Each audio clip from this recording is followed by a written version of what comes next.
7 minute, 7 धमाके और मुंबई की रफ्तार, चीखें, खून और लाशों के साथ एक पल में थम जाता है। वो शाम जब इंसानियत को शर्मसार कर दिया जाता है। 187 लोग मारे जाते हैं, 800 से ज्यादा लोग घायल होते हैं और देश दहल उठता है। कुछ ही हफ्तों में पुलिस गुनहगार को पकड़ लेने का दावा करती है और कोर्ट का आदेश आता है इन्हें फांसी दो, और मीडिया भी चीख चीख कर इंसाफ मिलने का दावा करती है। लेकिन ठीक 18 साल बाद कुछ ऐसा होता है जिसे सुनकर सबके होश उड़ जाते हैं।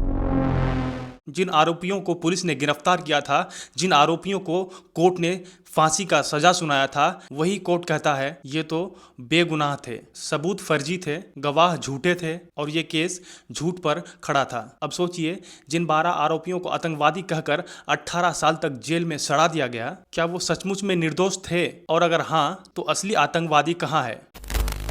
दिन था 11 जुलाई 2006, शाम के 6:24। मुंबई की लोकल ट्रेन हमेशा की तरह दौड़ रही थी, लेकिन किसी को पता नहीं था अगले 7 मिनट में देश के सबसे सुरक्षित माने जाने वाली लाइफलाइन खून से लाल होने वाली है। 6:24 से 6:31 तक 7 बम धमाके होते हैं। पहला मतुंगा रेलवे स्टेशन, दूसरा महिम जंक्शन, तीसरा बांद्रा और खार रोड के बीच, चौथा जोगेश्वरी के पास, पांचवा बोरीवली, छठा मीरा रोड, सातवां और आखिरी धमाका भयंदर में होता है। हर धमाके में एक जैसा ही टेक्नोलॉजी का इस्तेमाल किया जाता है। प्रेशर कुकर बम, जिसमें टाइमर सेट होता है, घड़ी की सुइयां जब तय वक्त पर पहुंचती है, ठीक उसी पल धमाका होता है। इन बमों को मुंबई लोकल ट्रेन के फर्स्ट क्लास बोगियों में पहले से ही रख दिया जाता है ताकि ज़्यादा से ज़्यादा अपर क्लास लोगों को ही टारगेट में लिया जाए। और फिर शाम 6:24 में पहला धमाका होता है। इसके बाद 6:24 से 6:35 तक 11 मिनटों में 7 अलग अलग जगहों में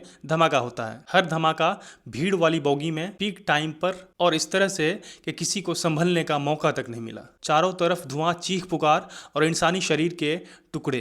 ट्रेन की बोगियां खुली छतों जैसा हो जाती है। कुछ लोग जिंदा जल जाते हैं तो कुछ ट्रेन से नीचे फेंक दिए जाते हैं। स्टेशनों पर भगदड़ मच जाती है। कुछ ट्रेनें जहां थी वहीं रोक दी जाती है। कुछ स्टेशनों को खाली कराया जाता है। मोबाइल नेटवर्क जाम हो जाते हैं। पुलिस, एम्बुलेंस सब अलर्ट पर आ जाते हैं।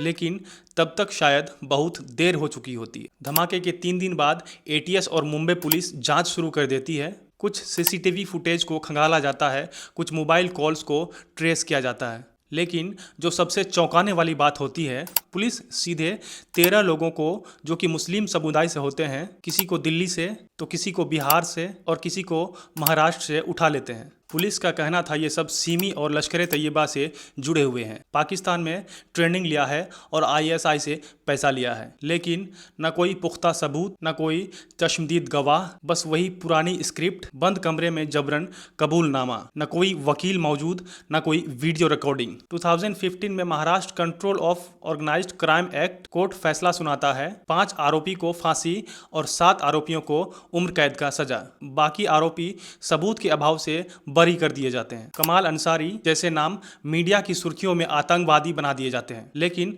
अंदर की कहानी कुछ और होती है। न कोई डायरेक्ट आई विटनेस, न डीएनए प्रूफ, न फोरेंसिक लिंक, और जिन गवाहों पर पूरा केस खड़ा होता है, 2006 में कुछ कहते हैं और 2010 में कुछ और कहते हैं, फिर भी कोर्ट उन लोगों को सजा सुनाती है। फिर आता है साल 2024। जुलाई 24 में बॉम्बे हाई कोर्ट का कहना था प्रोसिक्यूशन एक भी आरोप साबित नहीं कर पाया है। 667 पन्नों के इस फैसले में हाईकोर्ट का कहना है कबूलनामा शक के घेरे में है, गवाहों के बयान विरोधाभासी है और सबूतों के सील तक टूटी हुई थी। कोर्ट का कहना था हो सकता है असली गुनाहगार कोई और हो, और जिन 12 आरोपियों को उम्र कैद और फांसी की सजा हुई थी उन्हें पूरी तरह बरी कर दिया जाता है। लेकिन सवाल उठता है, 18 साल सिर्फ एक तारीख नहीं, एक उम्र होती है। वो 18 साल कौन लौटाएगा? वो माँ बाप जो हर पेशी में अपने बच्चों का बेकसूर होने का दुआ करते रहे, उन्हें कौन समझाएगा कि उनके बेटे सच में बेकसूर थे? और सबसे बड़ा सवाल, जब कोर्ट ने कहा ये लोग बेकसूर हैं, तो क्या बस इतना कह देने से इंसाफ हो गया?